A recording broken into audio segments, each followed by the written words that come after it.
In recent years, rap has evolved exponentially into many different subgenres and subcultures. One of the most popular types of new rap music is ironically the most controversial. I'm talking about SoundCloud rap. One of the artists credited with creating this style of rap is criminally underrated, and although he has a huge appearance in the rap world, he's almost unknown to the mainstream audience. The artist I'm speaking of is Young Lean, the godfather of cloud rap. Young Lean is a Swedish rapper, singer, and songwriter known for his unorthodox style of rap music. His early music can be seen as offbeat and almost sloppy. However, it still remains melodic and dreamy. While he has evolved over time, he has become a very raw and passionate artist. Young Lean has produced several mixtapes and albums over the year, but some of his biggest hits have been Ginseng Strip 2002, Agony, and Kyoto. Young Lean can often be credited as being the inspiration for newer artists.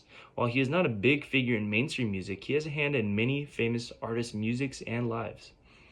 Reflecting on Young Lean's life can provide us answers to why his music is so troubled, and looking at his musical evolution can help show how he has impacted the rap genre immensely.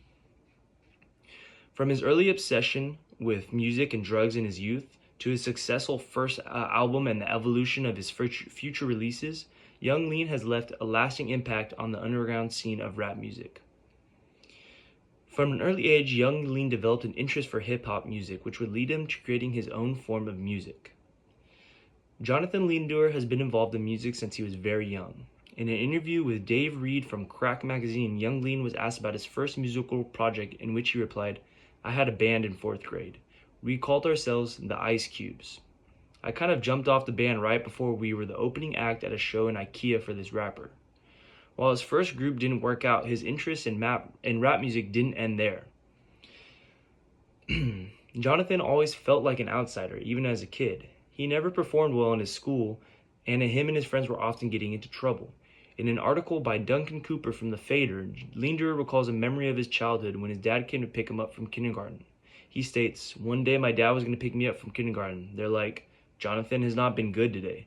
They pointed at the corner and they'd put me in the corner with a dunce hat. I'd been standing there like that for maybe 4 or 5 hours." Leander was also caught multiple times as a kid for smoking weed and doing graffiti in front of the police.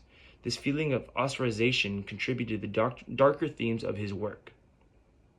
His interest in hip-hop music and his troubled past led Young Lean to meet others with similar passions, foreshadowing the creation of his first mixtape.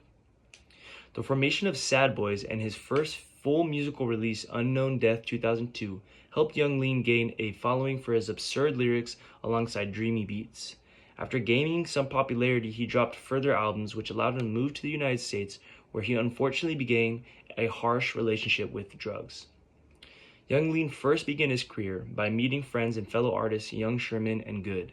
They created the trio Sad Boys and dropped their first mixtape called Unknown Death 2002. Oliver Letty Straka from The Communicator states that Jonathan's work was a radical departure from the norm, and its impact on the industry was polarizing. Many reviewers regarded his music as illegitimate, describing it as lacking content, lyrically sloppy, and a stupid attempt to stand apart. His album wasn't stereotypical, and for that, it received both a cult following and backlash from critics.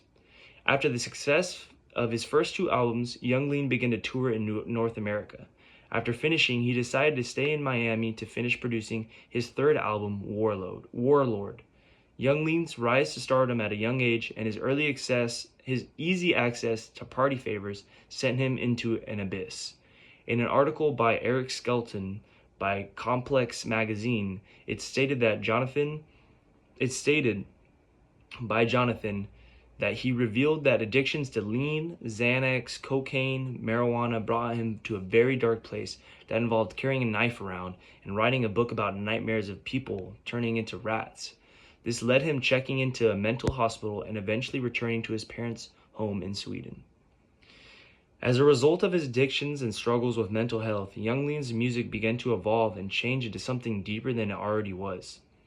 In 2017, Young Lean dropped his album Stranger and many others later. This marked a new age of his music, as these releases were less rough around the edges as the previous works and involved a lot more singing than rapping. Forced to evolve by his own surroundings, Young Lean's works after Warlords seem much more fine-tuned. While staying as an experimental artist, his following albums discuss the dangers of stardom and the battles within his own mind. Young Lean states, "You put out three rap albums, then you can do whatever you like." I think in his interview on The Fader, he proves this to be true as he began to release indie rock and folk rock music under his second stage name, Jonathan Lindor 96. Young Lean had a crazy rise to fame that led him to pushing the same fame away. His music was changed as a result of this, and similar to his first album release, his music remains an epitome of originality. The troubled youth Jonathan Lindor created a new era of rap music called cloud rap or SoundCloud rap, and he's still pushing the limits of his creativity to this day.